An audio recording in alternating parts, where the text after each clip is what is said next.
నమస్తే అండి, నేను మీ చంద్రమౌళి. మనం గత కొద్ది కాలంగా ఇంట్లోనే దంతధావన చూర్ణం ఎలా తయారు చేసుకోవాలని చెప్పుకుంటున్నాం. అందులో ఈరోజు ఒక మంచి ఫార్ములాని మీ ముందుకు మేము తెచ్చాం.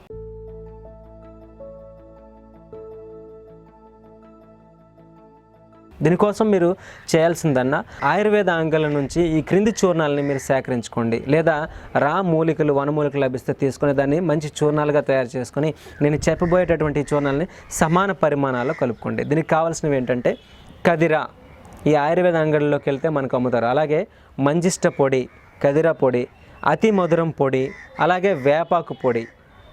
ఈ 4 చూర్ణాలని కూడా మీరు సమాన పరిమాణంలో తీసుకొని 50 గ్రాములు తీసుకుంటే 200 గ్రాముల చూర్ణం మనకు రెడీ అవుతుంది. దీన్ని మెత్తగా మిక్సీలో ఆడించుకొని మనం మంచి కాటన్ వస్త్రంలో చల్లించుకొని తర్వాత దీంట్లో మనం myrrh essential oil, lemongrass essential oil 2 చుక్కల చొప్పున దీంట్లో కలుపుకొని మనం అద్భుతమైనటువంటి పళ్ళ పొడిని తయారు చేసుకోవచ్చు.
ఇది ఎంతో అద్భుతంగా ఈ దంతానికి పోషణ అందిస్తూ దుర్వాసన నుంచి బయటపెట్టిస్తూ దంతాలు కదలడం లాంటి సమస్య నుంచి మనల్ని రక్షిస్తుంది.